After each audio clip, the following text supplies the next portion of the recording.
किसी का बालक हो तो बालक भैया लेके खड़े हैं। ये बालक पिछड़ गया अपनी माँ से।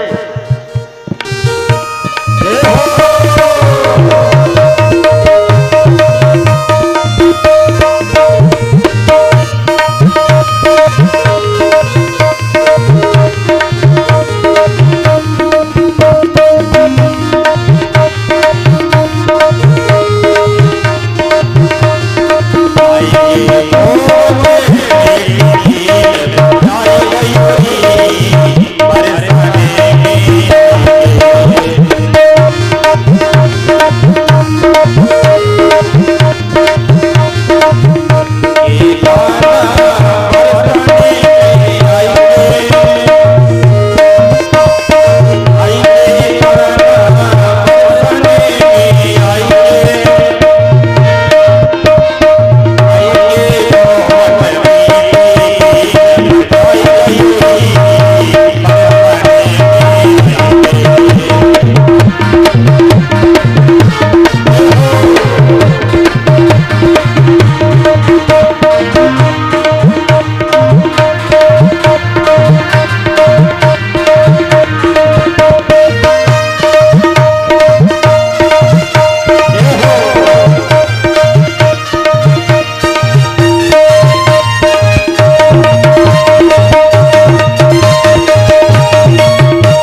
बोलिए भक्तवत्सल भगवान की जय।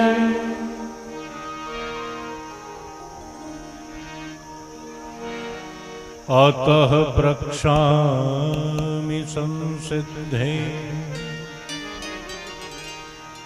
योगिनां परमं गुरो पुरुषस्येतरित्कार्यं म्रियमाणस्य सर्वथा।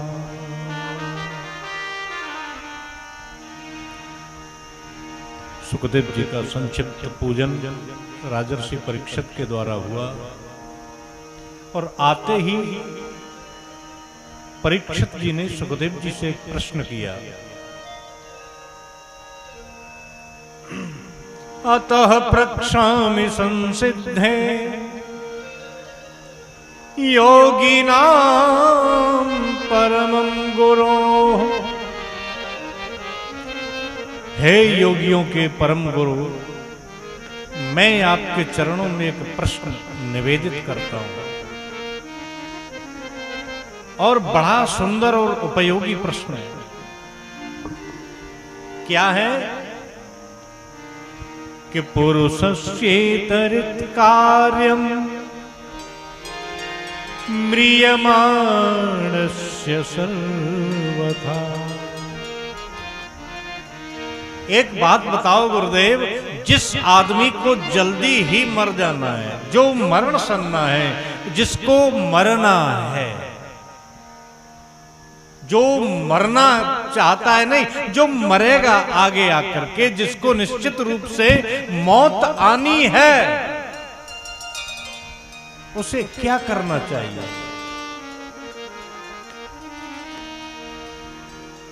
समझे आप? जिस आदमी को मरना है, जिस जीव को मरना है, उसे क्या करना चाहिए? तो ये प्रश्न परीक्षित जी ने बताया, अपने लिए तो किया ही किया, लेकिन हम सबके लिए भी किया है।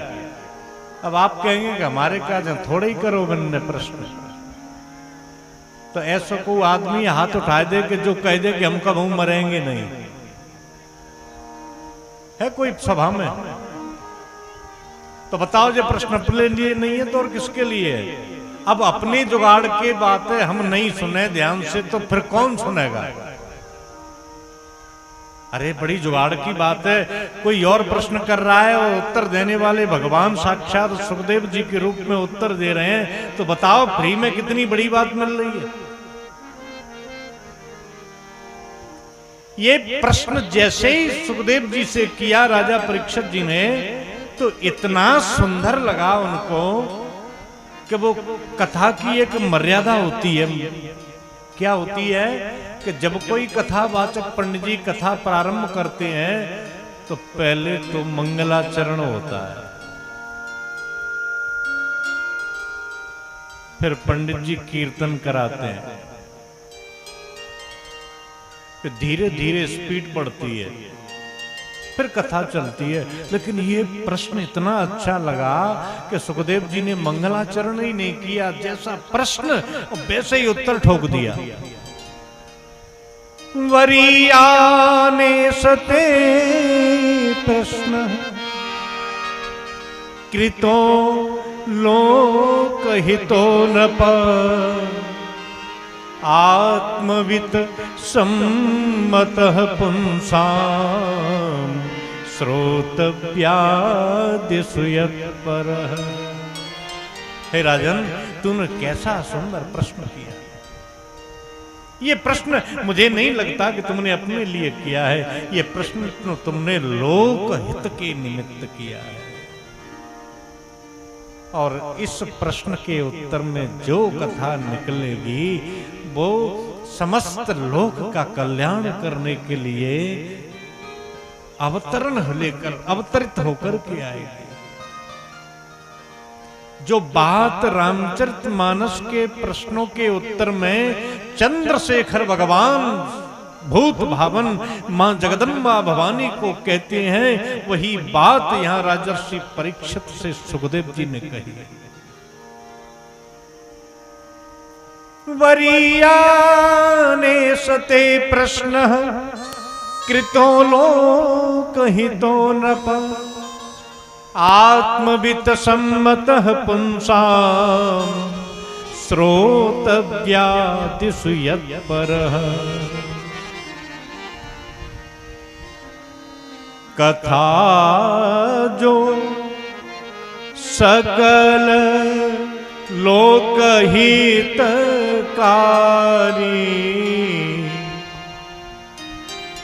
सोई पूछन चह शैल कुमारी।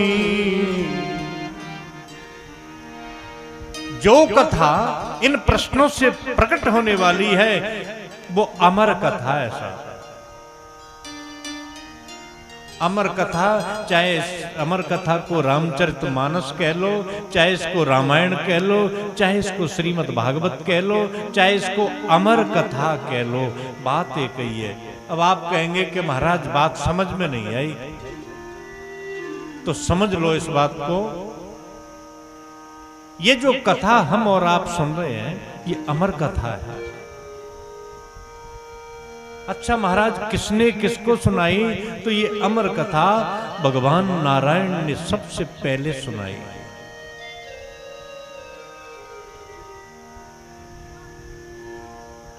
चाहे रामचरितमानस हो चाहे श्रीमद् भागवत हो। रामचरितमानस सबसे पहले किस रचयिता कौन है रामचरितमानस का, रामायण का?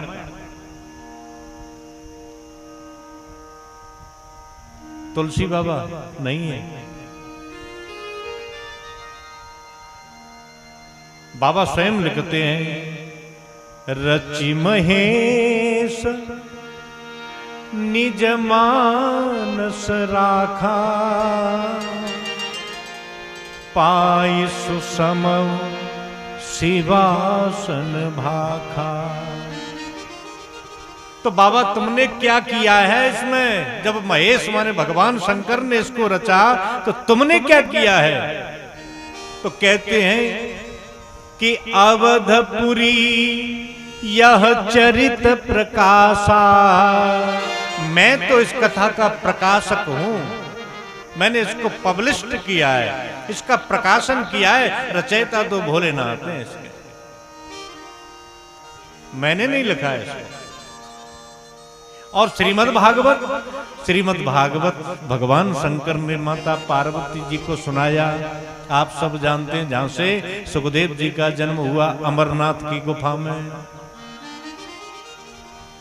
दोनों एक ही हैं। ये अमर कथा है। तो वरीयाने सते प्रश्न कृतो लोकहितो नृपः आत्मवित सम्मतः पुंसां श्रोतव्यादिषु यत्परः। राजन, ये प्रश्न तुमने अपने लिए नहीं किया, ये तो समस्त समाज और लोक कल्याण के लिए तुमने प्रश्न किया है। लेकिन इस प्रश्न के उत्तर में जो कथा गंगा प्रवाहित होने वाली है, मैं वो तुम्हें सुनाऊंगा। क्यों डरते हो राजा?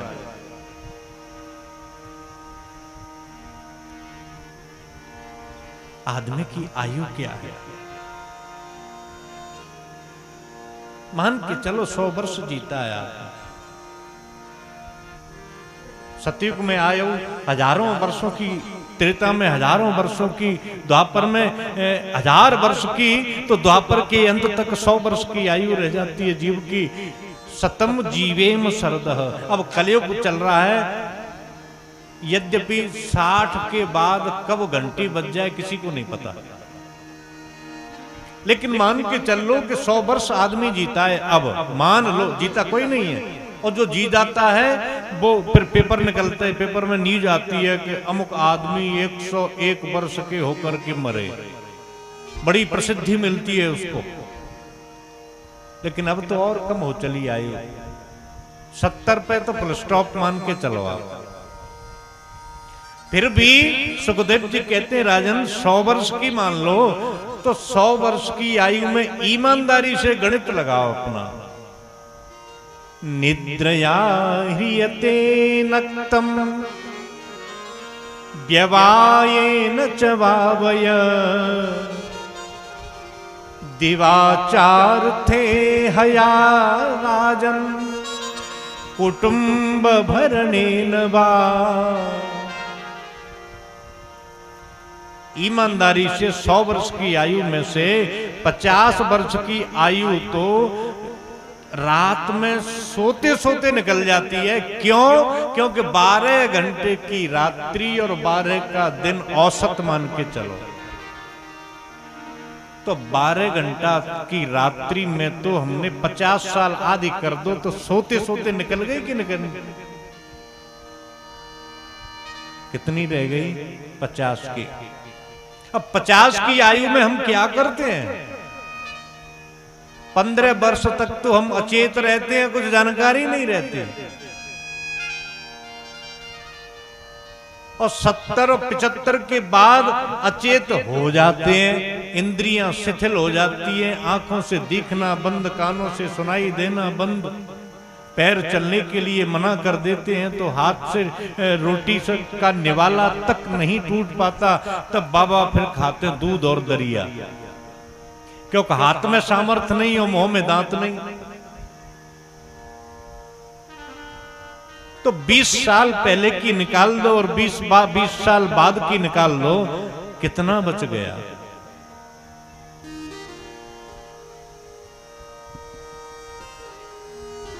परीक्षित जी घबराए कि महाराज जी तो कुछ नहीं रहा। अरे राजन कुछ नहीं रहा, उसमें भी एक और व्यवधान है। क्या है? कि दिवाचार थे हया राजन कुटुंब भरने नवा। विवाह हो जाता है तो फिर श्रीमती जी की सेवा करने के लिए भी तो कुछ समय चाहिए। कहे कहाँ जा रहे हो? कि सोपुर जा रहा हूं, कि सब्जी ले आना, फल ले आना, बच्चों के लिए वस्त्र ले आना, मेरे लिए अमुक वस्तु ले आना। फिर ये भी तो काम करने हैं कि नहीं करने? अब क्या बचा तुम्हारे पास? महाराज तो हम कहा करें? तो सुखदेव जी कहते हैं ध्यान से सुनो जो करना है, कि तस्मात् भरत सर्वात्मा भगवान हरिरीश्वरः श्रोतव्यः कीर्तितव्यस्य स्मर्तव्यक्षता भयम्। भगवान की भक्ति करो आप। महाराज भक्ति, और भक्ति तो हमने न सुने कि भक्ति के साधन कहूं बखानी रामचरितमानस में बड़ी लंबी लाइन है, और एक छोटी लाइन और बताइए जिसको कहते हैं नवधा भक्ति। भक्ति तो महाराज 9 प्रकार की होते और हम पे तो 9 है नहीं पावेंगे। जो शॉर्ट कर दो छोटी। तो सुखदेव जी हंस करके कहने लगे राजन मैं समझ गया, 9 नहीं कर पाओगे तुम 3 कर लो। कौन कौन सी? कि श्रोतव्यः कीर्तितव्यश्च स्मर्तव्यश्चेक्षता भयम्। 3 ही करो तुम, 9 रहने दो। श्रवण भक्ति, कथा सुनो, और दूसरी कौन सी? स्मरण भक्ति, और तीसरी कीर्तन भक्ति। श्रोतव्य कीर्तितव्यश्च, पहले श्रवण भक्ति, फिर कीर्तन भक्ति, और फिर स्मरण भक्ति। 3 कर लो। सुखदेव जी के मुखार बिंद से ये शॉर्ट करके भक्ति बताई, तो परीक्षित जी ने फिर नाक सिकोड़ी, कहने लगे महाराज जेऊ ज्यादा है, एक ही भक्ति बताए।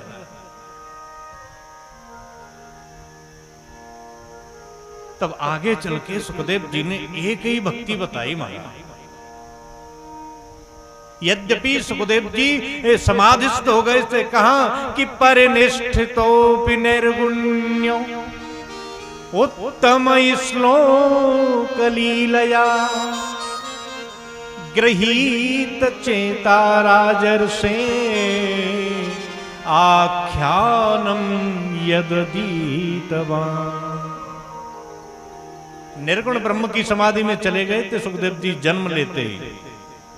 फिर कहते हैं कि हे राजन, सुखदेव जी कह रहे हैं मुख से, राजन मैं यद्यपि निर्गुण ब्रह्म में लग गया, उनकी साधना में, उनके ध्यान में, उनके भजन में लग गया, लेकिन गृहीत चेता,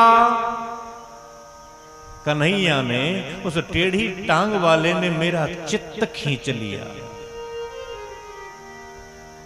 जो ज्ञानी है, जो पढ़े लिखे हैं, उनकी समझ में बड़ी जल्दी आएगा।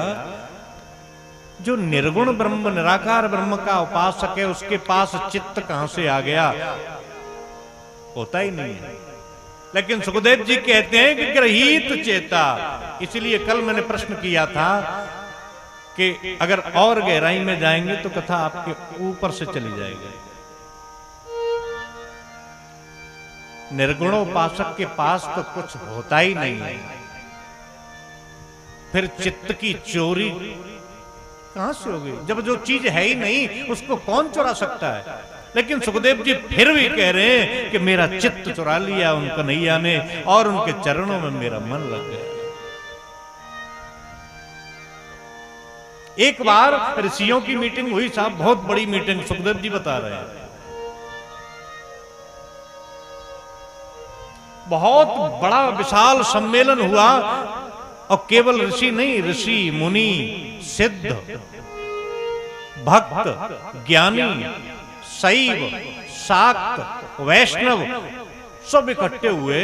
और उसमें एक प्रश्न हुआ, कोई ऐसा साधन बताओ सब मिलकर के जिससे भगवान जल्दी मिल जाए। निर्णय नहीं हो पाया, एक मत नहीं हुआ। उन योगियों की सभा में, उन भक्तों की सभा में, उन ऋषि मुनियों की सभा में कोई निर्णय नहीं हुआ कि सबसे सरल, सबसे सुलभ कौन सा तरीका है जिससे भगवान मिल जाएं। तब निर्णय हुआ। सुखदेव जी कहते हैं, राजन ध्यान से सुनो, एतन निर्विद्यमाना इक्षताम कुतो भयम योगिनाम नृप निर्णीतम हरेर नामानुकीर्तनम। हे नृप, हे राजा परीक्षित, उन योगियों की सभा में, योगी जानते हैं आप, योगी नाम बहुवचन है इसमें, तो बहुत से योगियों ने एक निर्णय दिया। क्या? योगी माने जो निर्गुण ब्रह्म की उपासना करने वाले हैं, उन लोगों ने क्या निर्णय दिया? योगी नाम नृप निर्णीतम, भगवान की प्राप्ति का केवल एक मार्ग है। क्या? हरेर नामानुकीर्तनम। एक भक्ति बताई, कौन सी? कि कीर्तन भक्ति।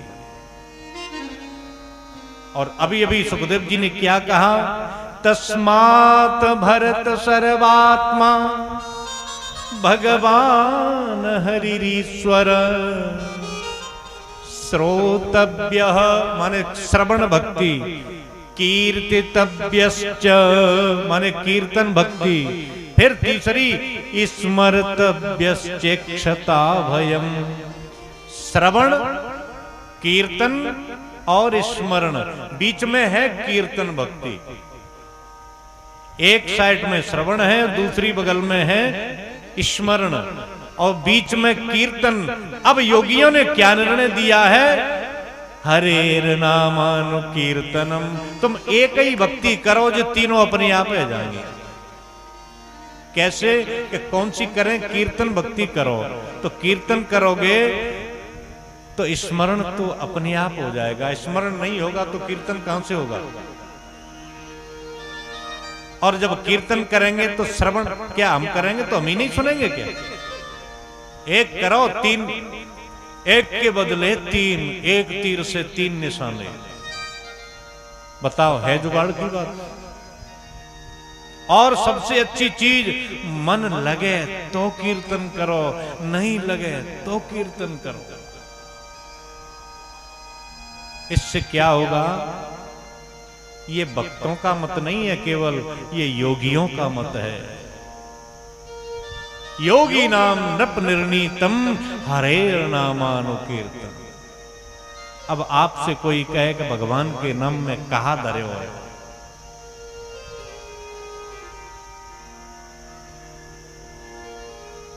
एक बात और बताएं, श्रीमद् भागवत जी में जो कहा गया है उसको कितनी बार हम सुन चुके, उससे कहीं हम अधोगति से बाहर उबर जाएं, भगवान की कृपा हो। भगवान सुखदेव जी की वाणी से यदि हमें कोई लाभ नहीं हो रहा तो ईमानदारी से बताओ, इस व्यास आसन पर बैठ करके हम अपने मन से कुछ कहें, अपने मन की बात तुम्हें कहें, अपने मन के सिद्धांत तुम्हें सुनाएं, तो बताओ बातें क्या होगा? जब सुखदेव जी की वाणी से ही प्रभाव इतना नहीं हो पाता तो फिर इस तुच्छ शरीर या अन्यान्य जो व्यास आसन पर बैठने वाले लोग अपने मन से कुछ कहें तो बताओ उससे क्या फायदा होने वाला है?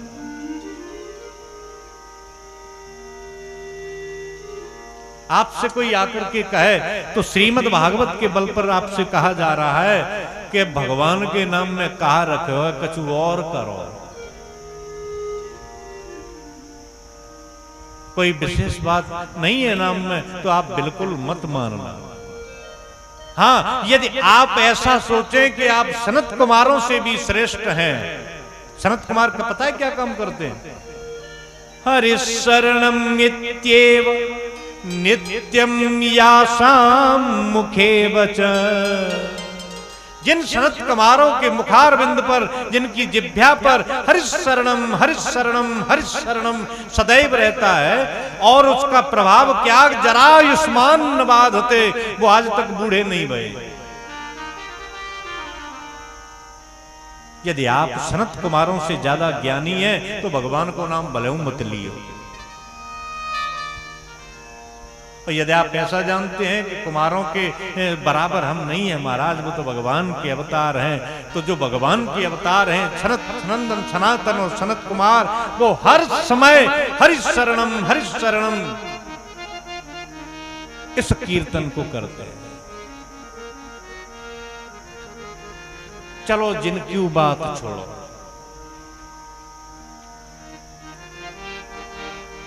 हनुमान जी महाराज,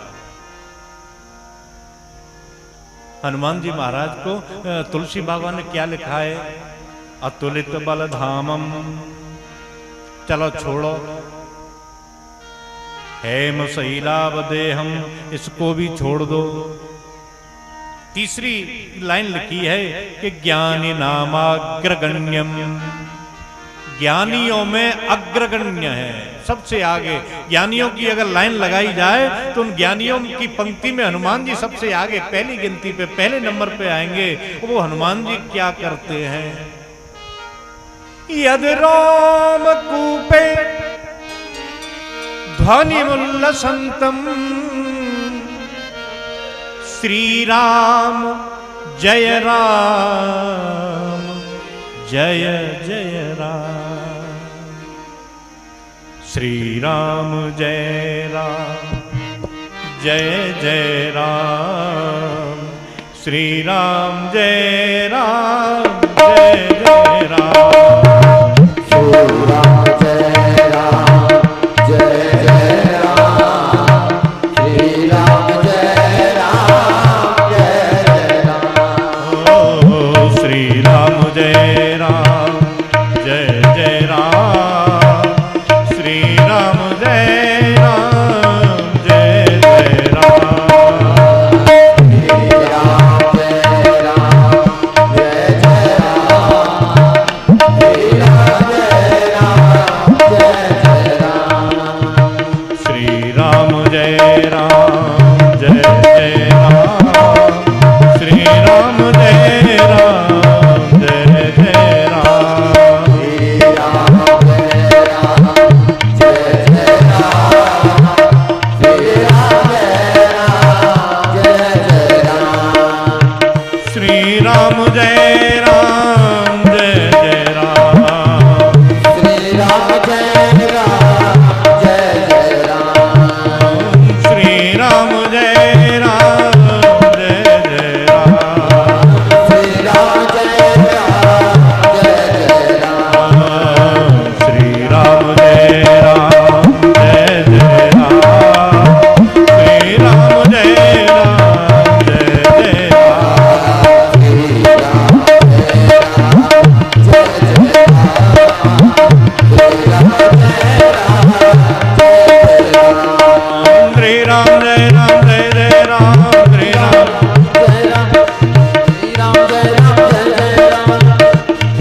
हनुमान जी से ज्यादा ज्ञानी हो आप और हम सब, तो भगवान को नाम मत लियो। एक बात और बताएं, हनुमान जी के गुरु जी हैं नारद जी, जो ज्ञानियों में अग्रगण्य हनुमान जी और उनके गुरु जी नारद भगवान। ऐसी कोई विद्या नहीं है ब्रह्मांड में जो नारद जी नहीं जानते हो। कहां तक कहें, नारद नारदीय संहिता में तो वर्णन है कि नारद जी ने भूत विद्या सीखी है। ऐसी कोई विद्या नहीं है जिसको नारद जी नहीं जानते हो। जिन हनुमान जी को प्रेतराज सरकार कहते हैं, उनके गुरु नारद जी, बताओ वो क्या क्या नहीं जानते होंगे। वो नारद जी नारायण नारायण श्रीमन नारायण नारायण नारायण।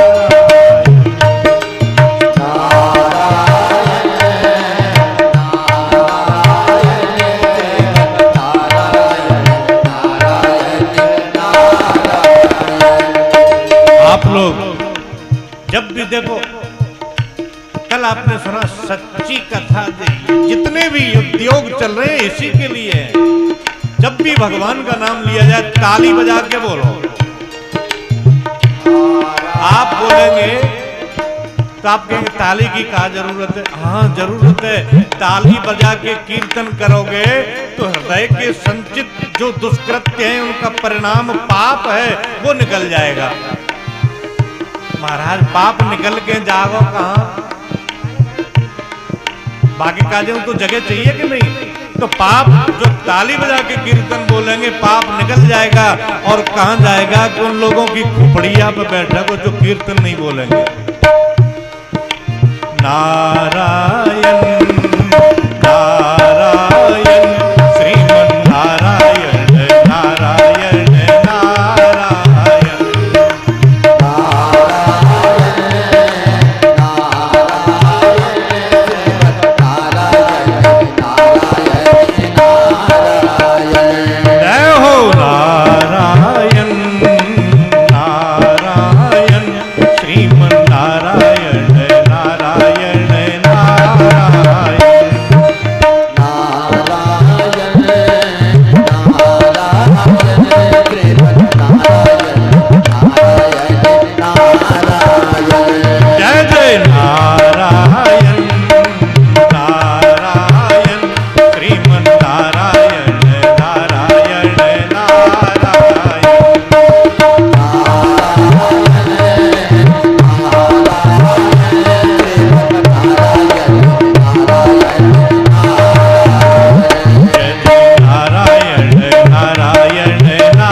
यदि पूरी सभा में कोई नारद जी से ज्यादा और बहुत बड़ा ज्ञानी हो तो नाम भले ही मत ले।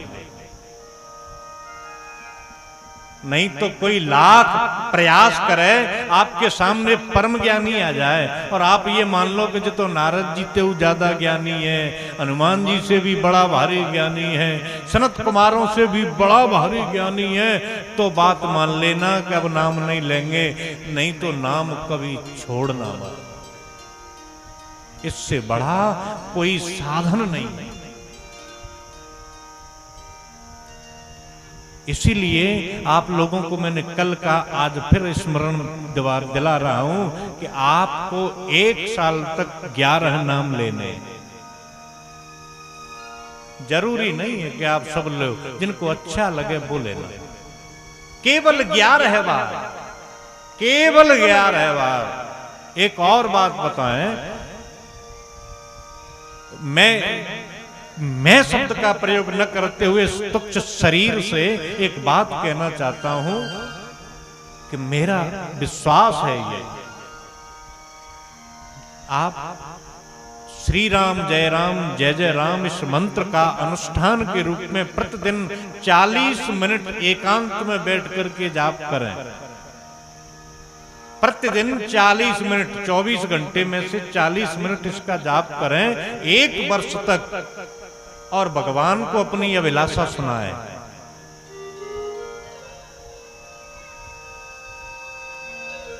हनुमान जी के सहारे से, उन्हीं के बल से मैं आश्वासन देता हूं कि आपका काम बन जाएगा। बड़ा अनुभूत प्रयोग है।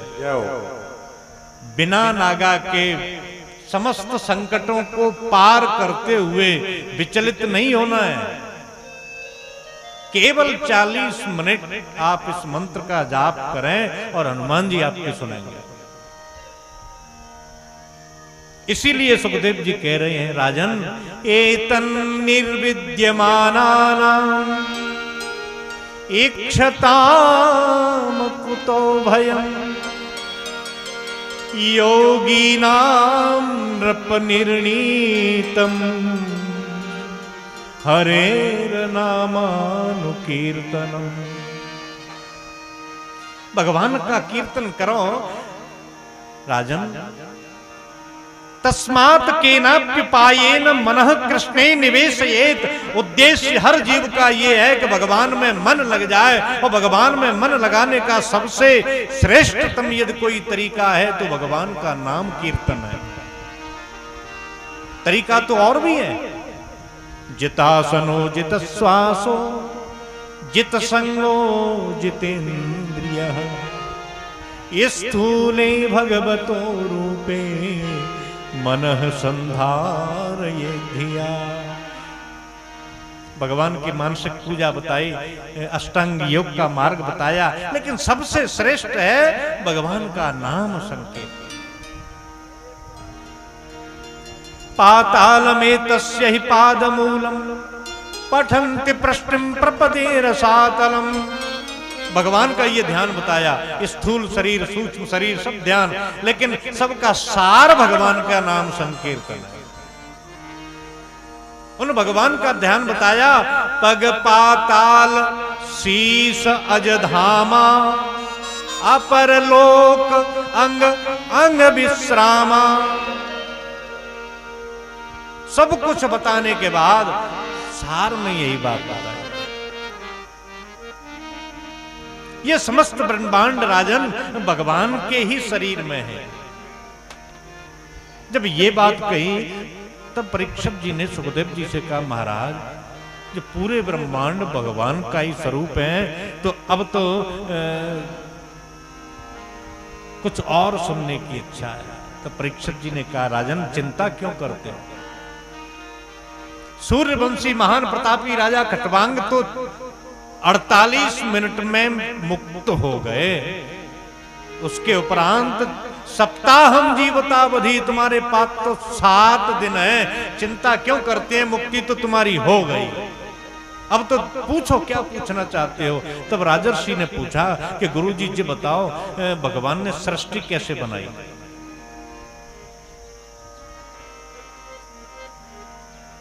बड़ा सुंदर प्रश्न है।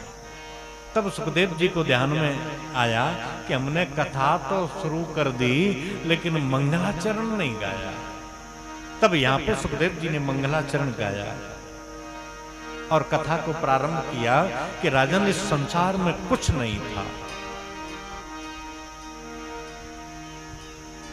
कुछ नहीं था, केवल परमात्मा की शक्ति, अदृश्य शक्ति विद्यमान थी। निर्गुण, निर्विकार और निराकार ब्रह्म थे इसमें, और कुछ नहीं था उसके अलावा। तब उस ब्रह्म के मन में एक संकल्प पैदा हुआ, क्या कि एको हम, मैं अकेला हूं। अब मेरा मन है कि मैं कुछ खेलूं, लीला करूंगा।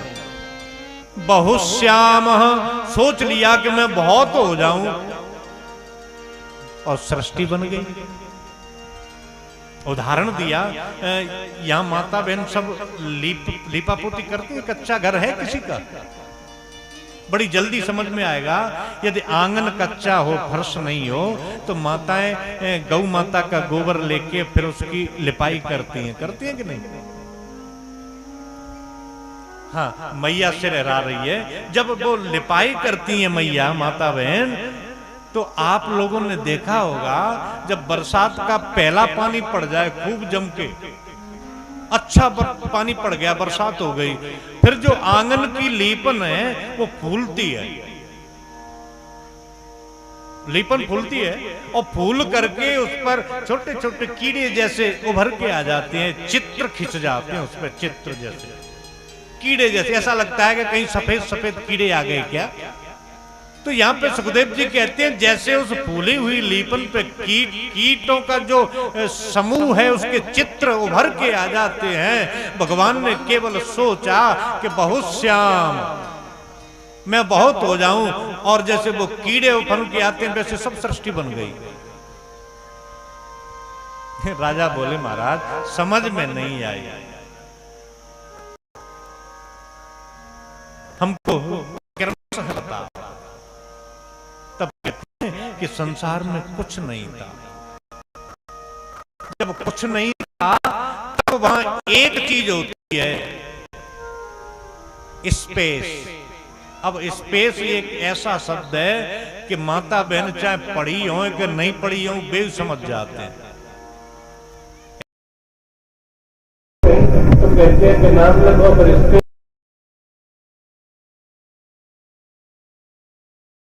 खाली जगह जिसे कहते हैं अवकाश।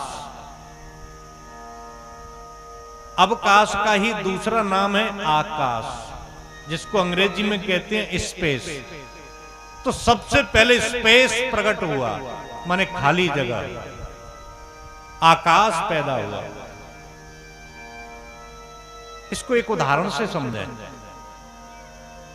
आप एक मैदान में खड़े हो जाओ, और मैदान में खड़े हो गए, आपने सामने दृष्टिपात किया तो सामने दूर तक खाली जगह है। तो जो खाली जगह है वो हो गया आकाश, आकाश प्रकट हुआ। अब आपसे हमने कहा कि अब दौड़ लगाओ सामने, और जैसे ही आपने दौड़ लगाई तो फिर आपको अनुभव क्या हुआ? हवा लगी कि नहीं लगी? हवा लगेगी, दौड़ लगाएंगे तो हवा होगी, हवा लगेगी तो स्पर्श का अनुभव होगा।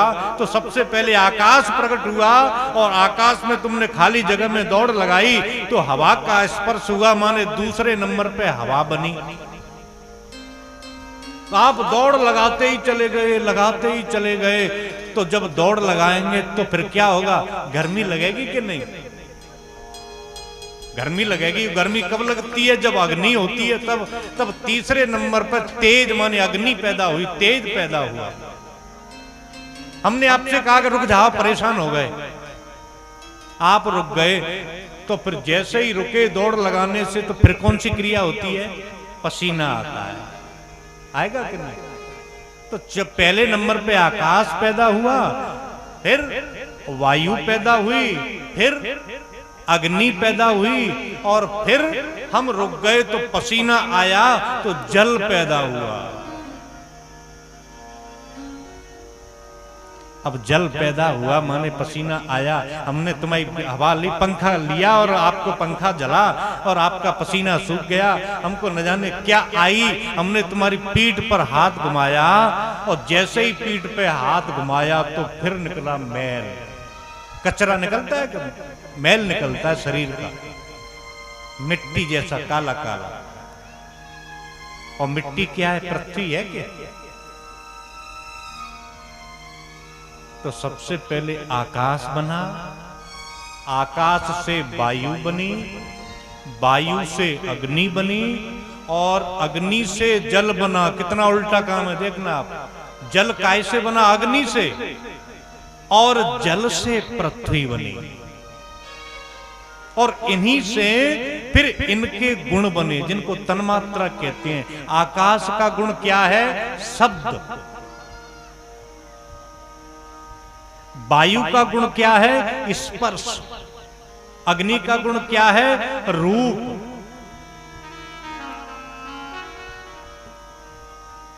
जल का गुण क्या है? रस। और पृथ्वी का गुण क्या है? गंध। तो आकाश से जो पैदा हुआ वो उसका बेटा हो गया कि नहीं हो गया? आकाश से वायु। तो पिता की संपत्ति पुत्र को मिलती है, आप सब जानते हैं। तो आकाश का गुण क्या है? शब्द। और आकाश का बेटा है वायु। तो वायु का गुण क्या है? स्पर्श। तो वायु का एक अपना गुण तो है ही, और पिताजी का गुण भी आ गया शब्द। तो हवा चलती है तो आवाज भी होती है। हवा में दो गुण हैं।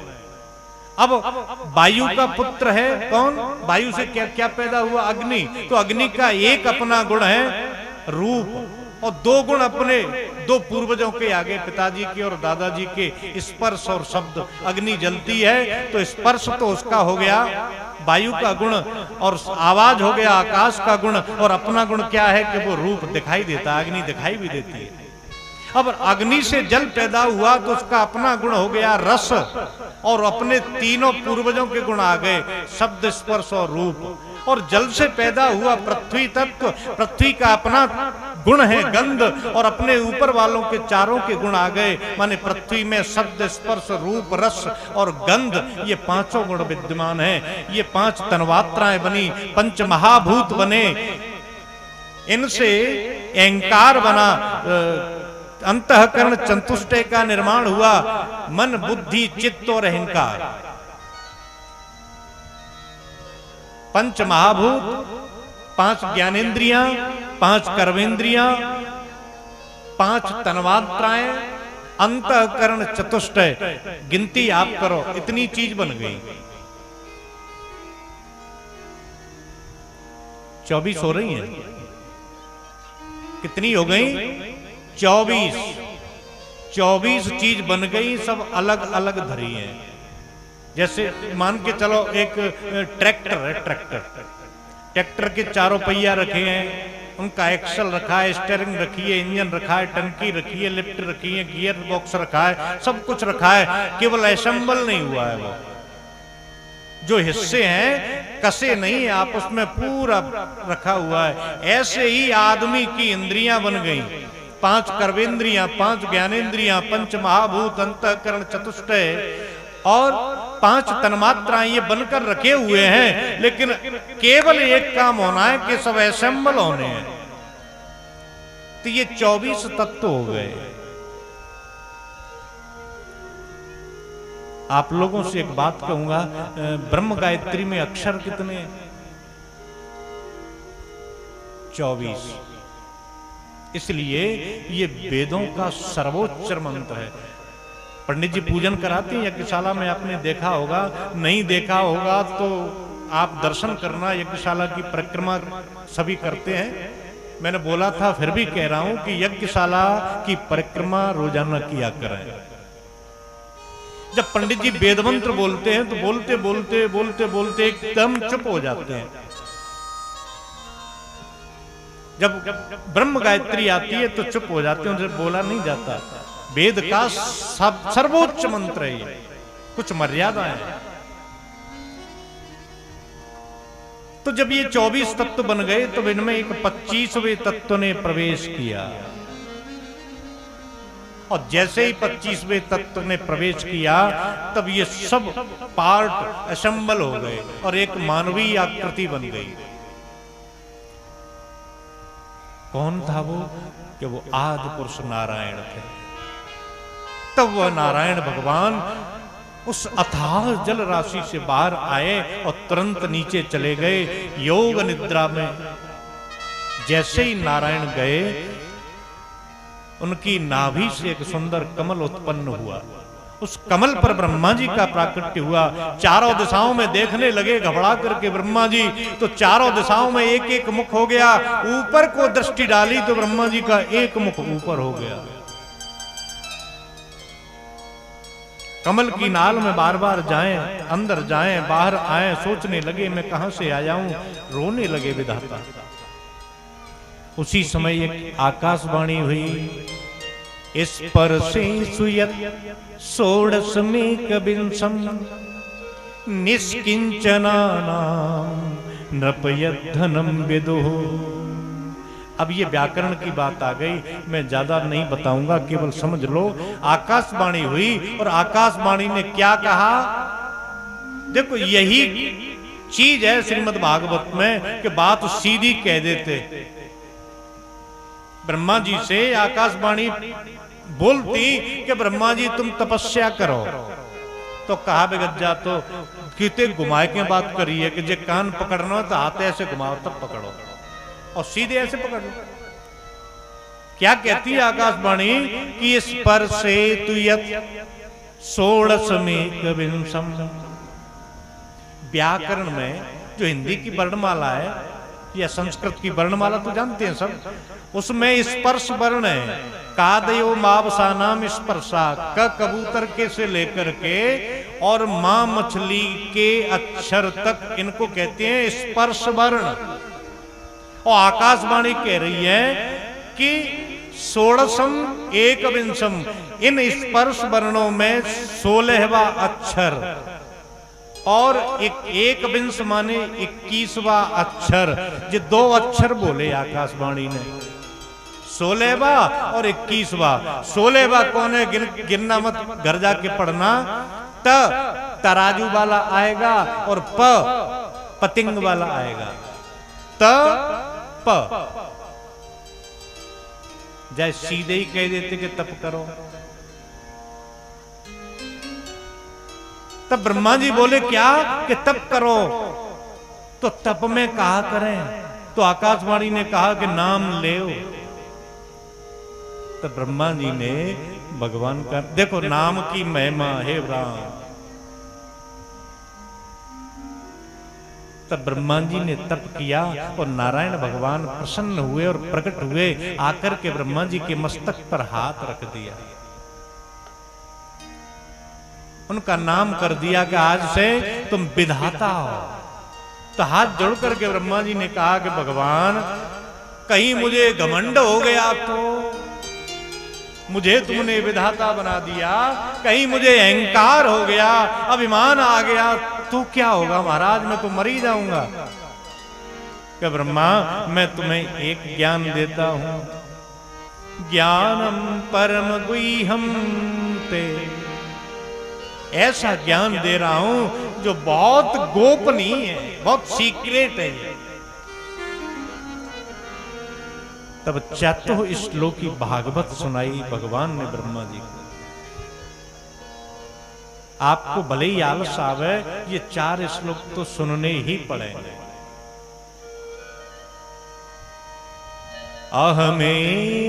अहमेवासमेवाग्रे नान्यद्यत् सत् सत् परां पश्चादहं यदेतच्च योऽवशिष्येत सोऽस्म्यहम्। ऋते अर्थ प्रतीयेत न प्रतीयेत चात्मनि, तदविद्यादात्मनो मायां यथा भासो यथा तमः। यथा महन्त भूतानि भूतेषु चावचेष्वनु, प्रविष्टान्य प्रविष्टानि तथा तेषु न तेष्वहम्। एतावदेव जिज्ञासु तत्त्वजिज्ञासनात्मनः अन्वयव्यतिरेकाभ्यां यत् स्यात् सर्वत्र सर्वदा। भगवान कहते हैं ब्रह्मा जी मेरी बात तुम सुन लो, ये तुम्हारी समझ में आ गई तो तुम्हें अहंकार नहीं होगा। ब्रह्मा इस दुनिया में जब कुछ नहीं था तब मैं था। इस दुनिया में कुछ नहीं था तब मैं था। अहम एव, केवल मैं ही था। और जब सृष्टि बन जाती है तब घट घटवासी बनकर के भी मैं सबके अंदर बैठा हूं, तब भी मैं ही हूं। मेरे बिना कोई जीव खाली नहीं है। और जब कुछ नहीं रहता, लय हो जाता है, सब कुछ नष्ट हो जाता है, तो ये योग शिष्येत सो अस्मि अहम। जब मरने के बाद जो कुछ शेष रहता है, सृष्टि के नष्ट होने के बाद यदि कुछ बचता है तो केवल मैं ही बचता हूं। अब आप पूछोगे कि भगवान तुम ही पहले थे और तुम ही अब घट घटवासी हो, तो दिखाई क्यों नहीं देते? ये हमारी कमी है, ये हमारी कमी है, हमारी दृष्टि में दोष है। कदाचित हम आदमी का सम्मान नहीं करते तो हम समझ लो भगवान का अपमान कर रहे हैं। आप पूछोगे कैसे? गौरा जी महाराज के यहाँ जाते हैं, धोख लगाते हैं, मस्तक रगड़ते हैं, नाक रगड़ते हैं, हाथ जोड़ते हैं। ठाकुर जी के मंदिर में जाते हैं, भैरव बाबा के यहाँ, हनुमान जी के यहाँ, शंकर भगवान के यहाँ। ईमानदारी से सोचना, ये मूर्तियां तो सब आदमी के हाथों से बनी है, बनी है कि नहीं? पीछे हनुमान जी बैठे हैं, बगल में भोले बाबा विराजित हैं, सब आदमी के द्वारा निर्मित मूर्ति हैं। और किसी आदमी ने इनमें प्राण प्रतिष्ठा करी होगी, लेकिन इतनी मूर्तियां बैठी हुई हैं। ईमानदारी से बताओ कितनी मूर्तियां हैं? अब आप कहेंगे कि ये मूर्तियां तो सबके माता पिताओं ने बनाई हैं, यही तो कहोगे आप। यदि माता पिता में ये सामर्थ्य होती तो बहुत से लोग देखे हमने रोते हुए कि महाराज शादी को 25 साल हो गए, डॉक्टरों ने कह दिया कि कोई कमी नहीं है, खूब जांच करवा ली, सब रिपोर्ट नॉर्मल आई है, लेकिन संतान नहीं है। क्यों नहीं कर लेते फिर? परमात्मा की इच्छा। ये सब मूर्तियां भगवान ने बनाई हैं। अब आप कहोगे इनकी प्राण प्रतिष्ठा किसने की है? इनकी प्राण प्रतिष्ठा भी भगवान ने की है। हम इन भगवान के द्वारा बनाई हुई मूर्तियों का यदि सम्मान नहीं करें तो इससे बड़ा भगवान का कोई अपमान नहीं है।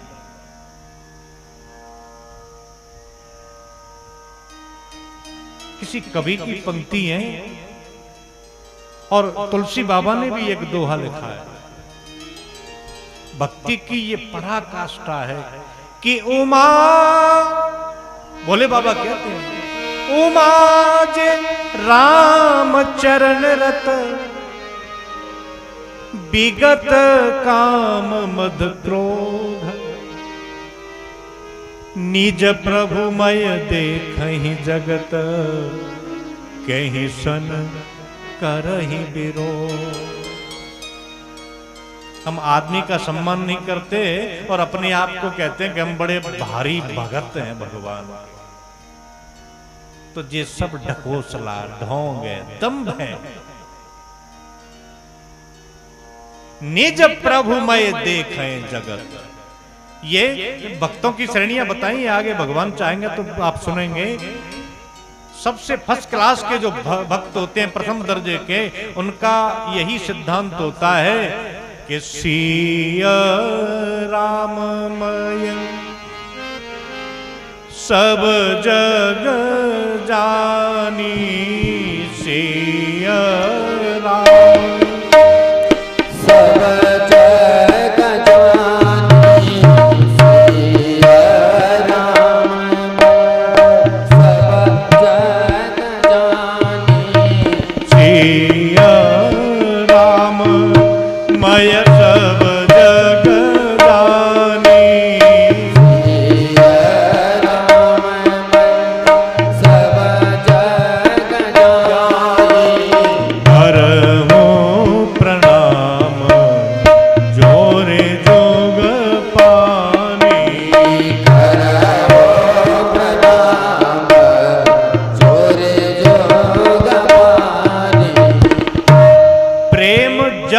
अनंत हो गया। इसी को अनंत प्रेम कहते हैं, जब हर जीव में भगवत दर्शन होने लगे। प्रेम जब अनंत हो गया, रोम रोम संत हो गया, किसी कवियत्री की लाइन है, मुझे नाम ध्यान नहीं, शायद इंदु जी की है, पता नहीं, ध्यान नहीं रहा। प्रेम जब अनंत हो गया तो रोम रोम संत हो गया, देवालय हो गया महंत, देवालय हो गया बदन, ये मन तो महंत हो गया। जब ये भाव जीव का प्रकट हो जाए कि हर जीव में भगवत दर्शन हो, तो भगवान कहते हैं जैसे गेहूं का बीज, तो बीज रूप में सबसे पहले मैं, आपने गेहूं देखे होंगे, धान देखे होंगे। जब हम गेहूं की बोनी करते हैं, आप बोनी करने के लिए गेहूं ले जा रहे हैं, किसी ने पूछा कि पटेल साहब क्या ले जा रहे हैं, आपने कहा गेहूं है। कि अच्छा दिखाना कैसे है, हाथ में ली, हाँ हाँ गेहूं ही है, बिल्कुल सही है, ले जाओ मार। आपने गेहूं की बोनी कर दी खेतों में, 2 महीने बाद देखा कि गेहूं लहलहा रहे हैं, पूरा खेत हरा हो गया। कोई आया और आपसे पूछने लगा, पटेल साहब ये क्या है गेहूं, वो खेत में क्या कर दिया ये? कि वही है जो मैंने तुमको पहले दिखाए थे, गेहूं का बीज लेके आया था, वो गेहूं है इसमें। अब वो आदमी तुमसे पूछे जरा बताना वो गेहूं कहाँ है, किसमें बो दिए, कि मुझे दिखा दो वो कहाँ है गेहूं। खेत में इतने बड़े गेहूं खड़े हैं, और वो आदमी पूछ रहा है कि क्या है, आपने कह दिया गेहूं है, और वो कह रहा है कि जरा बताओ तो कहाँ है गेहूं। आप लाख प्रयास कर लो, गेहूं दिखाई नहीं देगा। हाँ, हरे पत्ते दिखाई देंगे, डंठल दिखाई देंगे, गेहूं नहीं है। वो आदमी कहेगा महाराज पटेल साहब काहे को उल्लू बना रहे हो, ये गेहूं थोड़ा ही है। पर ईमानदारी से बताना वो क्या है, गेहूं तो है ही। उससे कहो पर प्रतीक्षा करो, कुछ समय बाद ये गेहूं बन के तैयार हो। जब इस संसार में कुछ नहीं था, तब वो बीज रूप में परमात्मा प्रतिष्ठित था, और अब जब सृष्टि बन गई तो हम सब फसल के रूप में है कि नहीं। और जब वो इसमें से निकल जाएगा तो फिर वो शेष बचने वाला क्या है। फसल आई, थ्रेशिंग की, और थ्रेशिंग करने के बाद उसमें से जो दाने निकल के आए, अब दोस्त आदमी को देखना ये क्या है। तब वो कहेगा कि हाँ महाराज बिल्कुल गेहूं ही निकले। ये भगवान कहते हैं ब्रह्मा जी से कि ब्रह्मा जी अहमेवासमेवाग्रे, सबसे पहले कुछ नहीं था तब मैं था, और सृष्टि भी बन गई तब सब में मैं हूं। जब सृष्टि का लय हो जाएगा तब यो वशिष्येत सोस्म्य हूं, जो शेष बचेगा वो मैं ही रहूंगा। दूसरे श्लोक में भगवान ने पंच महाभूतों की बात कही। किसी ने पूछा भगवान सब में कैसे आ जाते हो तुम, घटघटवासी कैसे बन जाते हो ये बता दो। तब दूसरे श्लोक में भगवान कहते हैं कि यथा महंत भूतानि भूतेषु चावचेष्वनु प्रविष्टान्य प्रविष्टानि तथा तेषु न तेष्वहम्। तब भगवान कहते हैं चित जल पावक गगन समीरा, इन पंच महाभूतों के रूप में मैं हर प्राणी के साथ हूं, प्रकृति के हर वस्तु के साथ मैं हूं। प्रकृति में जो कुछ परिलक्षित होता है वो सब में ही हूं। मैं इन जीवों में होते हुए भी हूं और होते हुए भी नहीं भी हूं। वेदों में एक सूत्र लिखा है, तदेजत तन्नेजत तद्दूरे तदवंतिके। मैं अंदर हूं भी हर प्राणी के और अंदर नहीं भी हूं, मैं बाहर भी हूं और बाहर नहीं भी हूं। इसका सीधा सा मतलब यह है, श्रीमद् भगवद गीता में अर्जुन से भगवान श्री कृष्ण कहते हैं, हृदय अर्जुन तिष्ठति भ्रामयन ईश्वर सर्वभूतानां हृदय अर्जुन तिष्ठति भ्रामयन सर्वभूतानां यंत्रारूढ़ान मायया। हम पहचान नहीं कर पाते, भगवान हमारे अंदर भी है। हर दिल के आईने में है तस्वीर मेरे यार की, जब चाहा गर्दन झुकाई और देख ली। लेकिन वो दृष्टि कब मिलती है? जब भगवत कृपा होती है, जब गुरु कृपा होती है। एक बात मुझे याद आ गई मीराबाई की। एक बार मीराबाई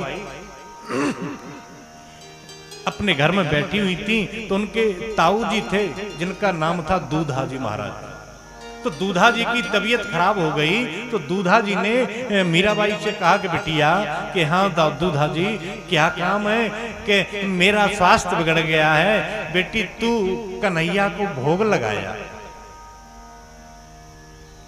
तो आज मीराबाई भगवान को भोग लगाने के लिए एक सोने के कटोरे में दूध लेकर के गई और जाकर के ठाकुर जी के सामने रख दिया। और जैसे ही रखा और पर्दा लगाया, और मीराबाई सोच रही है कि दूधा जी घंटी बजाते थे तो घंटी बजाई, और घंटी बजा करके घंटी रखी और पर्दे में से झांक रही हैं और देख रही हैं कि पियो का दूध। ठाकुर जी पी रहे हैं क्या? लेकिन ठाकुर जी नहीं पी रहे, तो पर्दा लगा दिया। फिर घंटी बजाई, फिर देखा कि पिया कि नहीं, लेकिन नहीं पिए। फिर घंटी बजाई, बहुत देर हो गई। मीराबाई की आंखों से आंसू आने लगे।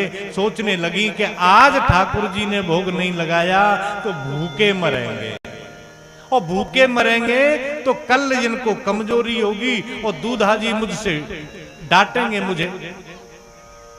रोने लगी और रोते रोते मीराबाई ने अपने भाव से प्रकट किए हुए कुछ शब्द बोले और वो भजन बन गया। आप कहें तो मीराबाई की वाणी सुन लें। मीराबाई कह रही है, थे तो आरो गौनियो। ये तो आपसे मिलती जुलती भाषा है, समझ में आ जाएगी। थे तो आरो गोनी मदन गोपाल, कटोरो लाई दूध को भरो। तो आरो गोनी मदन गोपाल, कटोरो लाई दूध को भरो। ओ थे तो आरो गोनी, थे तो आरो गोनी, ओहो थे तो आरो गोनी मदन गोपाल, कटोरो लाई दूध को भरो।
आपका भोग दूधा जी लगाते थे, आप उनके हाथ से सब कुछ खाते थे, पाते थे, पीते थे। आज क्या गलती हो गई? दूधा जी मन दई भिलावण जद में आई चाल। दूधा जी मन दूधा जी मन दई भिलावण जद में आई चाल।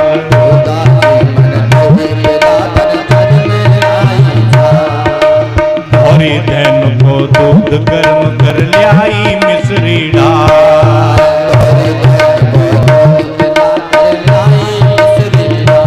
ओ धोरी धैन को दूध गर्म कर ल्याई मिश्री डाल।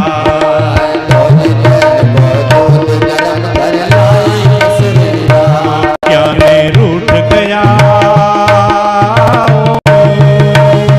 क्या मैं रूठ गया मेड़तिया भगवान। कटोरो लाई दूध को भरो आरो को नियो।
मीराबाई कहती है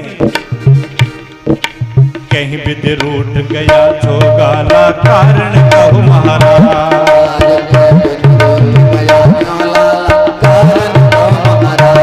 ओ कहीं विद रूठ गया छोगाला कारण कहु महाराज।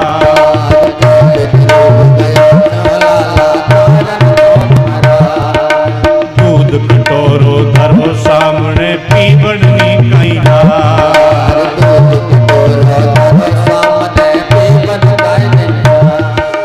दूध कटोरो धरो सामने पीवड़नी कैला।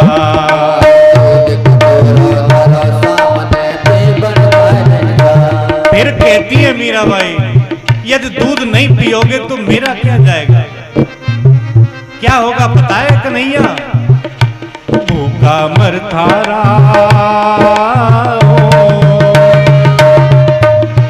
भूखा मर थारा चिप जासी दोनों गाल।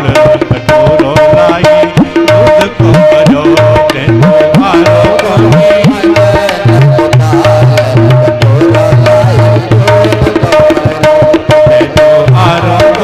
मदन।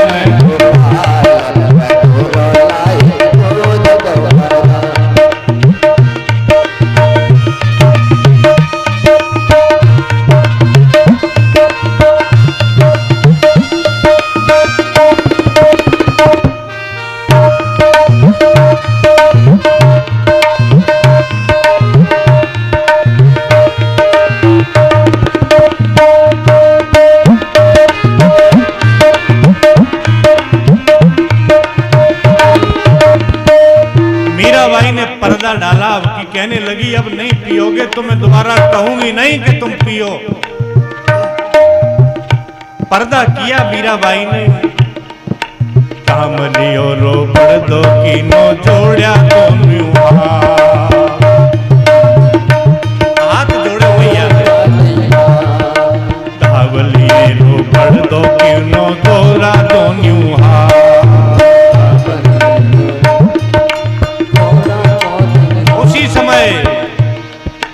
गट गट दूध पिवड़नी लागा चार बुझारो। गट गट दूध पिवड़नी लागा बातों राखे थे भगतानी जाती बात। कटोरो लाई दूध को भरो हारो को नहीं हो।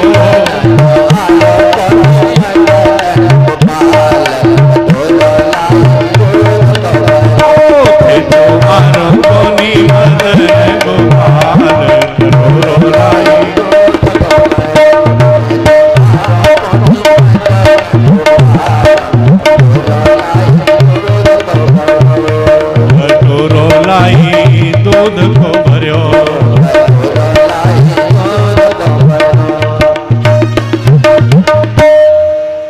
ये प्रेम की डोरी में इतनी सामर्थ होती है, आपने भौरा देखा होगा, कितना कोमल होता है कमल का फूल। उस फूल को प्रेम के बस में पड़कर के भौरा बेध नहीं पाता और कठोर लकड़ी में छेद कर देता है।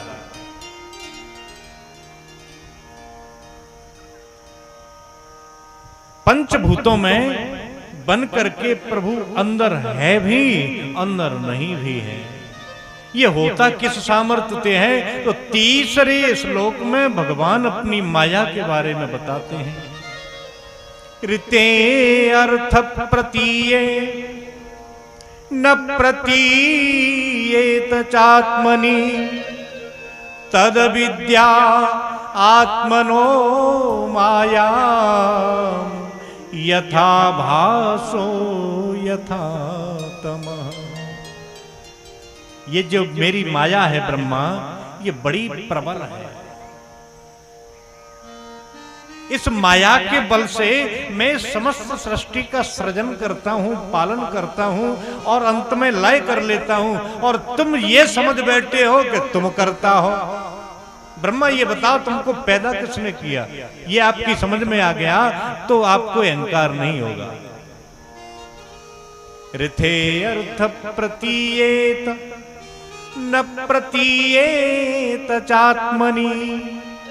ये ऐसी माया है मेरी कि जो सच्चाई है उसे तो देखने नहीं देती, उस पर पर्दा डाल देती है, और जो नहीं दिखाना चाहिए माया उसको दिखाती है। तद विद्या आत्मनो माया, वो विद्या है आत्मनो। देखिए तुलसी बाबा ने भी दो प्रकार की माया बताई है। एक रचहि जग गुण बसता के, हरि प्रेरित नहीं निज बल जाके। एक ये माया, इसी माया की बात कर रहे हैं भगवान कि मैं इसके बल से पूरे संसार की सृष्टि की का सृजन का जो कार्य है मैं उसको करता हूं, संसार को बनाता हूं। ये मेरी माया है जिसको अविद्या कहते हैं, अविद्या माया। और जिस माया के बल से मुझको ये अविद्या माया प्राप्त हुई है वो तो मेरी विद्या माया है। पता है वो कौन है?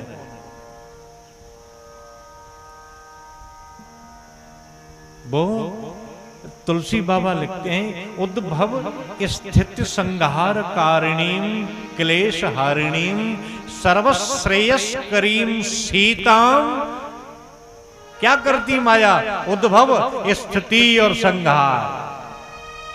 यही तो कह रहे हैं भगवान। तद विद्या आत्मनो माया, वही विद्या कौन सी? जिसके बल से मैं संसार का सृजन, स्थापन या पालन और अंत में लय करता हूं, विसर्जन करता हूं। वो कौन है? कि वो मेरी प्राण प्यारी है। कौन? उद्भव स्थित संहार कारिणी क्लेश हारिणी सर्वश्रेयस्करी, सबका कल्याण करने वाली। न तो हम राम वल्लभा राधे तू बड़ भागिनी। कौन तपस्या की तीन लोक तारण तरण, सो तेरे आधी। श्रीमद् भागवत का उद्घोष श्री नारायण भगवान ने ब्रह्मा जी के समक्ष किया तो किसी ने प्रश्न किया, ये भागवत क्या होता है? भागवत क्या होता है? तो आप भी सुन लो। भागवत माने भगवान का जो भक्त है वो भागवत है, भगवान का गुण है जो भागवत है, भगवान का प्रेमी है वो भागवत है, भगवान की कथा है वो भागवत है, भगवान की लीला है वो भागवत है, भगवान का नाम है वो भागवत है। माने जिसके साथ का की के लग गया वो भगवान से जुड़ गया, वो सब भागवत है। जय हो। संस्कृत में भगवान के साथ षष्ठी विभक्ति का संबंध जिसके साथ हो गया वो सब भागवत है। अब आप पूछेंगे भागवत ऐसी है कि हाँ इससे भगवान मिल जाते हैं? बिल्कुल मिल जाते हैं यदि सब यदि इसका अनुशीलन, अनुकूलन और अनुगमन करें तो। अच्छा, वैसे भगवान मिलते किसको है? एक प्रश्न होता है, सामान्य प्रश्न है कि भगवान मिलते किसको है? क्या ऐसा तो नहीं है कि बहुत ज्यादा जो पूजा पाठ करने वाले होते हों,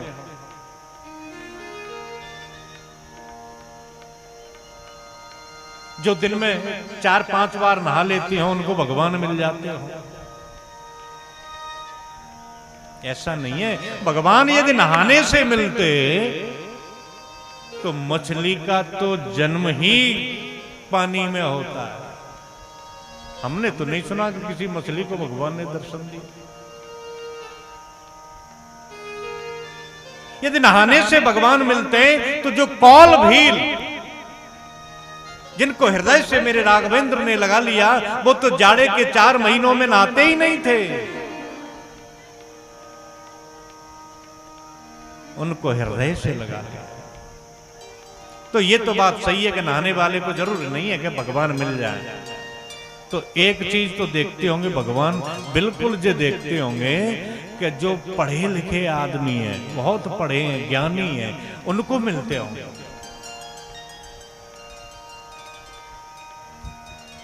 यदि पढ़े लिखे को भगवान मिलते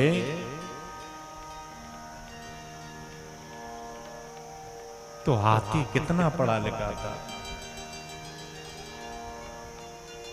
कौन से स्कूल में गया था हाथी, मिल गए भगवान।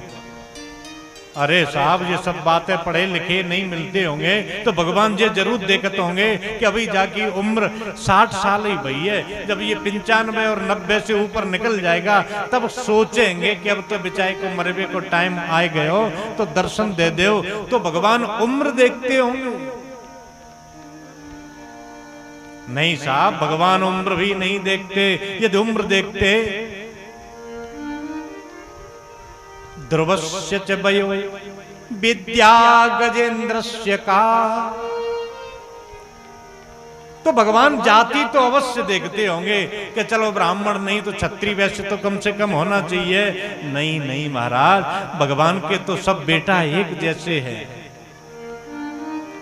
का जातिर विदुरस्य यादवपते रुग्रस्य किम पौरुषम।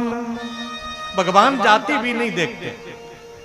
यदि जाति देखते हैं तो मेरे कन्हैया विदुर के घर भोजन करने नहीं जाते। एक बार त्रेता में हनुमान जी महाराज बैठे हुए भगवान का पाद संबहन कर रहे थे तो मैया जानकी जी ने पूछा भगवान से, महाराज आज मैंने अपने हाथों से प्रसादी बनाई, भोजन कैसा बना? भगवान ने कहा ठीक है जानकी जी, ठीक है, अच्छा। महाराज ठीक है को मतलब कहा भयो, ये बताओ कैसा था? और मैया सुनना चाह रही है तो अरे साहब बड़ा अच्छा भोजन बनाया तुमने। लेकिन भगवान कह रहे हैं अरे जनक नंदिनी ठीक है, ठीक है, अच्छा बना। जबरदस्ती ठीक बोले तो मैया की बहुत टेढ़ी है गई। महाराज मेरे हाथ को भोजन हो, तुम कह रहे हैं ठीक है, तो एन सच्ची सच्ची बताइयो रघुनंदन, तुम्हें अब तक किसके हाथ का भोजन अच्छा लगा? भगवान बोले कि जानकी जी अब तुम रहन दो। कहा भयो रहन काय को दे, बताओ तो सही कि कब और कहां तुमको बहुत अच्छा भोजन जो तुम्हें सुंदर लगा, स्वादिष्ट लगा, वो बताओ ना। तो कहते हैं देखो अब रहन दो।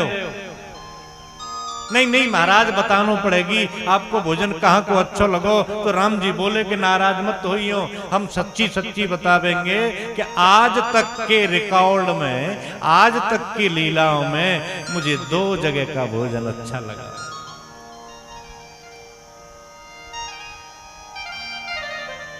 पिछले कल्प में त्रेता में जब मैंने अवतार लिया तो माता सबरी ने मुझे जो भोजन कराया,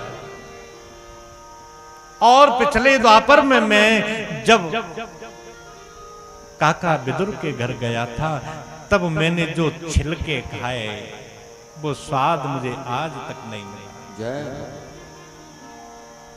विदुर ऐसे वक्त हैं, समस्त वांग्मय में विदुर जी ही केवल एकमात्र ऐसे वक्त हैं जिनकी याद परमात्मा कर रहे हैं। जब भगवान स्वधाम गमन करने के लिए तैयारी कर रहे थे, अंतर्ध्यान होने वाले थे मेरे कन्हैया, तब उद्धव जी से कुछ वार्तालाप हुआ। तो अंत में उद्धव जी से कहा, उद्धव मैंने जो तुम्हें ज्ञान दिया है उस ज्ञान को संभाल के रखना। क्यों महाराज? तब भगवान कहते हैं कि मुझे मेरे भक्त विदुर की याद आ रही है इस समय। कैसा चरित्र रहा होगा विदुर जी का कि भगवान उनको याद कर रहे हैं और उद्धव जी से कहते हैं, उद्धव मुझे मेरे विदुर की याद आ रही है, ये जो ज्ञान मैंने तुम्हें दिया है ये मेरे विदुर को दे देना।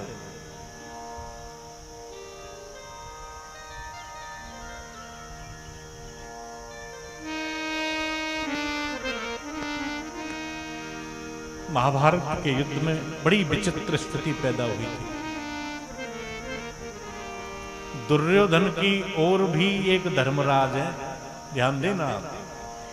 पांडवों में तो एक धर्मराज है युधिष्ठिर, लेकिन दुर्योधन की ओर विदुर महाराज भी धर्म का एक अवतार है। मांडव्य ऋषि की श्राप से धर्मराज ने यहां अवतार लिया विदुर के रूप में, आप सभी जानते हैं। 2 धर्मराज थे महाभारत में। एक बार महाराज विदुर धृतराष्ट्र को समझा रहे थे कि भैया जी आप दुर्योधन के मोह में फंस गए हैं, अधर्म को छोड़ दो, धर्म की शरण में आ जाओ, न्याय कर दो पांडव पुत्रों के साथ। उसी समय दुर्योधन आ गया, कहने लगा, अरे दासी पुत्र तुझे शर्म नहीं आती, खाता है हमारा और बजाता है उन पांडवों की। धिक्कार है तेरे जीवन के लिए, चला जाए यहां से, आज के बाद तू मंत्री नहीं है हमारा। विदुर की आंखों से आंसू निकल गए कि जिस दुर्योधन को मैंने अपने कांधे पर बिठाया, अपने पुत्र की भांति रखा और उसने मेरा अपमान किया, इसको कोई बचाने वाला नहीं है। धर्म पांडवों की तरफ है और धर्म दुर्योधन की भी तरफ है, लेकिन जीत पांडवों की क्यों हुई? क्योंकि उधर पांडवों के पास जो धर्म है युधिष्ठिर के रूप में, वो पांडव बिना युधिष्ठिर के पूछे कुछ भी नहीं करते। युधिष्ठिर यदि गलत काम भी कर दे तो अपने भाई जो धर्म के रूप में अवतरित हैं उन्हीं की हमें यहां मिला देते हैं, चाहे भले द्रौपदी को जुआ में लगाते हैं। गलत काम किया युधिष्ठिर जी ने निश्चित रूप से, लेकिन धर्म का अनुसरण किया पांडवों ने, उनको विजयश्री मिल गई। और इधर जो धर्म है विदुर के रूप में, इनकी कोई नहीं सुनता, न तो धृतराष्ट्र सुनते हैं और न भीष्म पितामह सुनते हैं, न दुर्योधन सुनता है। सब कुछ होते हुए भी सब खत्म हो गया। विदुर जी ने त्याग पत्र दिया मंत्री पद से और आज चले आए। उन्हीं विदुर का समागम हुआ उद्धव जी से और दोनों मिले आपस में। एक ज्ञानी है तो दूसरा प्रेमी है। विदुर जी भक्त है तो उद्धव जी परम ज्ञानी है। जब एक ज्ञानी दूसरे भक्त से मिलता है तो वहां श्री कृष्ण कथा का प्राकट्य हो जाता है। भगवान की खूब चर्चा हुई और अंत में रोते हुए उद्धव जी ने कहा, विदुर जी आपकी याद कर रहे थे मेरे कन्हैया, विदुर की आंखों में आंसू आ गए, कहने लगे कि उद्धव, मेरे गोविंद मुझे याद कर रहे थे, बताओ क्या कहा था उनने मेरे बारे में, क्या बोले मेरे कन्हैया, मेरे कृष्ण ने क्या कहा था? तो कहने लगे उद्धव, जो मुझसे कहा था वो तुम हरिद्वार में मैत्रेय महात्मा के पास जाओ, वो तुम्हें सब कुछ सुनाएंगे। विदुर जी आए हरिद्वार में और मैत्रेय महात्मा के पास आकर के अपने प्रश्न किए। सृष्टि की कथा 2 बार है भागवत जी में। एक बार तो सुखदेव जी से राजा परीक्षित जी ने प्रश्न किया है और दूसरी बार यहां विदुर जी मैत्रेय जी से प्रश्न कर रहे हैं कि महाराज एक बात बताओ, भगवान ने दुनिया क्यों बनाई, सृष्टि क्यों बनाई? चलो महाराज बना दी तो कोई बात नहीं है, बनाई तो फिर एक जैसी क्यों नहीं बनाई?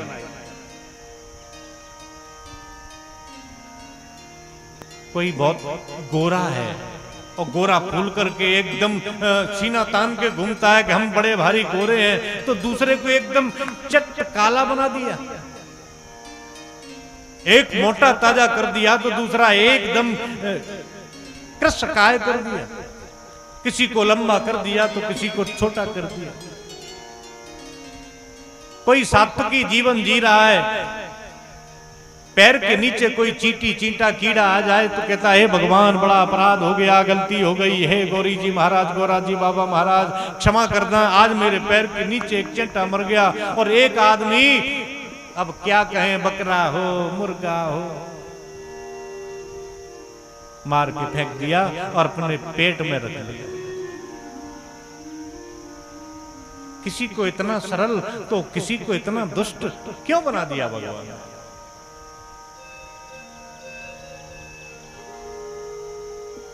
भगवान अपराध अवतार क्यों लेते हैं? अवतार लेते हैं तो कितने लेते हैं, उनका कारण क्या है? और एक हमारा ये प्रश्न है गुरुदेव, जीव हर कर्म सुख के लिए करता है।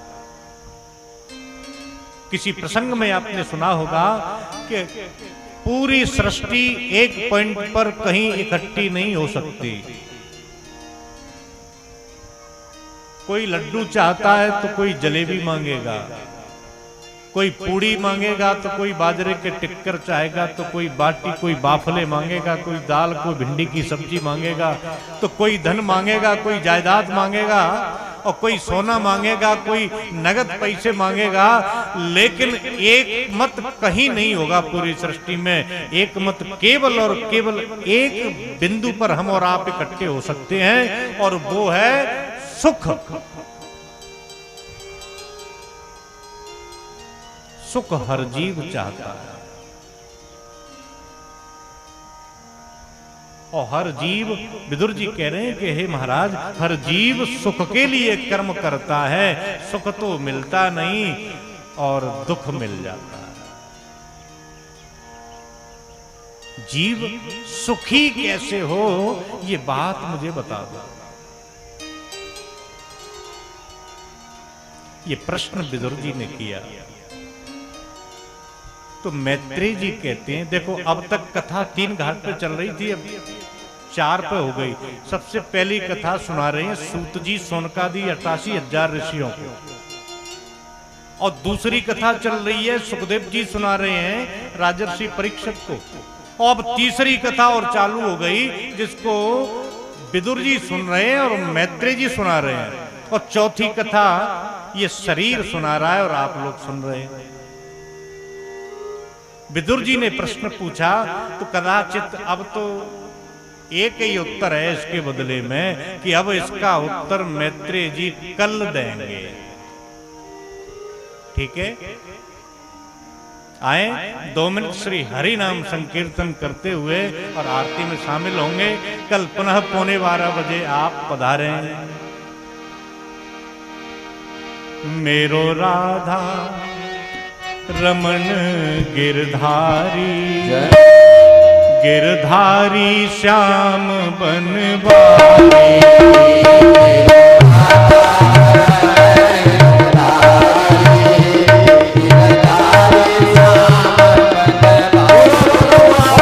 मेरो राधा रमन गिरधारी,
गिरधारी श्याम बनवारी।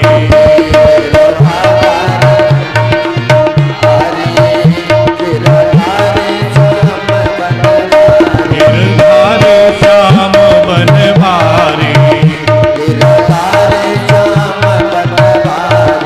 ओ गिरधारी श्याम बनवारी।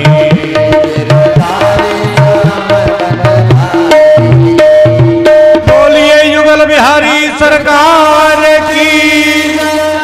एक बात पुनः स्मृति में आपकी मैं डाल रहा हूं, उन 11 नामों को भूलना नहीं। बोलिए भक्त वत्सल भगवान की जय। देखें, आरती में सभी लोग सम्मिलित होंगे और अपनी अपनी जगह पे खड़े होके आरती जब हो जाए पूर्ण तो अपनी जगह पे ही बैठ जाना, ताकि हमारे जो व्यवस्थापक हैं उनको व्यवस्था करने में परेशानी नहीं हो। इसलिए आरती पे खड़े हो जाएं और अपनी अपनी जगह पे पुनः बैठ जाएं और धीरे धीरे निकलना है, इसका ध्यान रखें। बोलो गौरा जी महाराज की।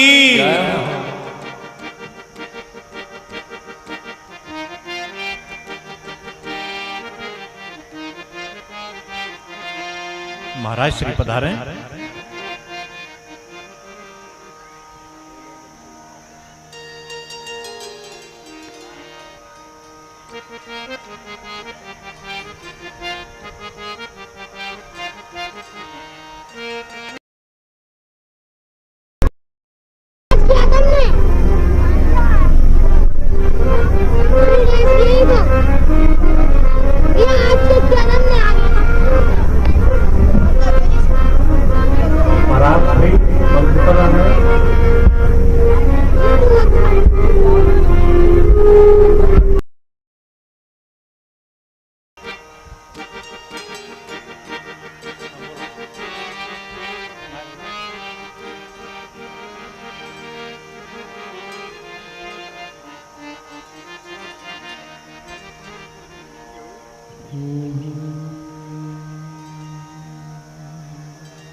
और सहलोगी में,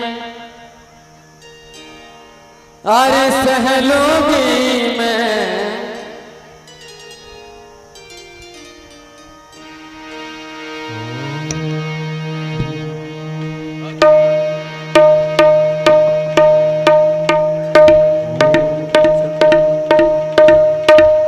चंद्रमा मन सो जात चक्षो सूर्यो अजात श्रोता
नमो वजं वैश्रवणाय कुर्महे समे कामान् कामकामाय मह्यं कामेश्वरो वैश्रवणो दधातु कुबेराय वैश्रवणाय महाराजाय नमः।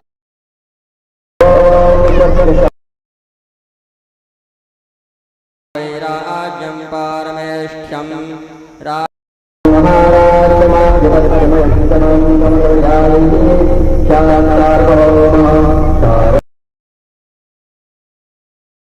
समुद्रपर्यन्ताय एकराडि तदप्येश्लोको भगीतो मरुतपरवेष्टारो मर्तश्चाद्वसंग्रहे आवीक्षितस्य कामप्रेर्विश्वे देवा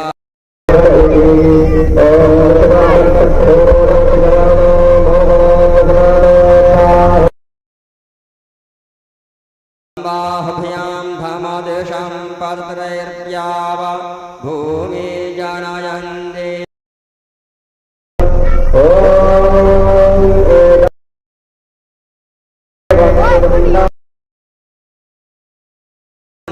प्रचोदयात् ॐ रुद्ररूपाय विद्महे सिद्धेश्वर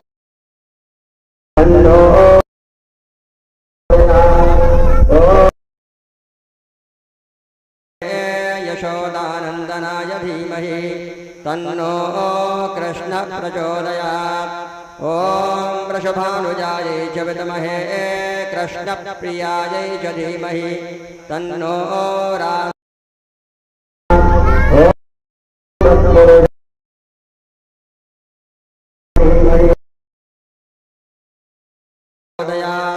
ॐ कात्यायन्यै च विद्महे कन्याकुमारी च धीमहि तन्नो दुर्गः प्रचोदयात्।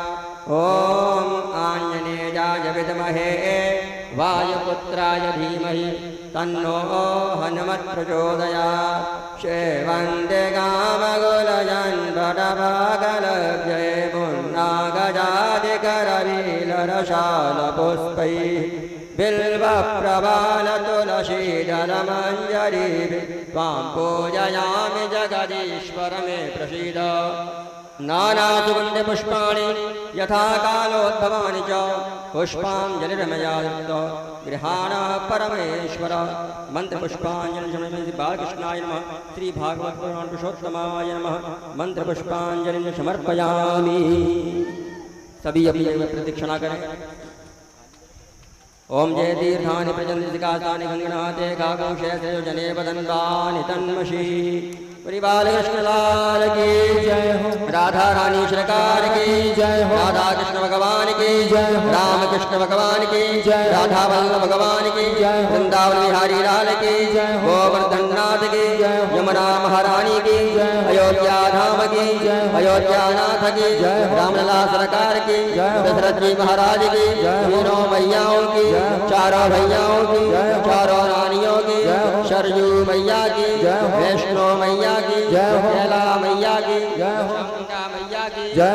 राजावाली मैया की जय। होशियावाली मैया की जय। सती मैया की जय। शीतला मैया की जय। जगदम्बा दुर्गा मैया की जय। श्रीगणाध जान महाराज की जय। कार्तिकेय महाराज की जय। नंदीश्वर महाराज की जय। महाकाल महाराज की जय। हरसिद्धि मैया की जय। विश्वनाथ भगवान की जय। अन्नपूर्णे माता की जय। काल भैरव नाथ की जय। गौरव सरकार की मित्र समाज की भक्त समाज की आज के आनंद की अपने अपने गुरु गोविंद की अपने अपने माता पिता की वस्ती नगर की वस्ती नगर की भक्त और भगवान की भक्त और भगवान की जय जय श्री सीताराम जय जय श्री राधे शिव नमः पार्वती पदे हर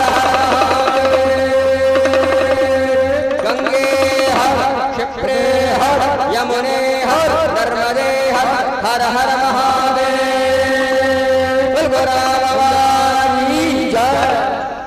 लाल के आनंद की।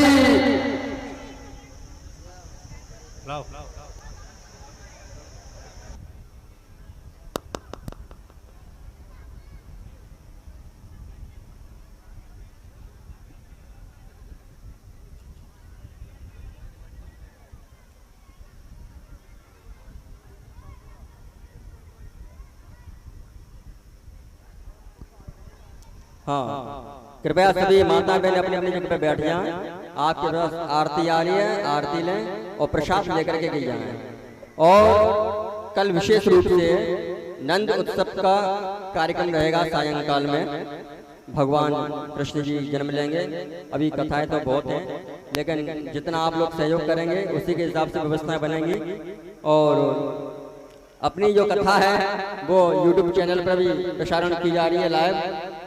ये जीतू भाई ओझा इनका जो चैनल है उसके द्वारा देखा जा रहा है। कृपया व्यवस्था बना रखें।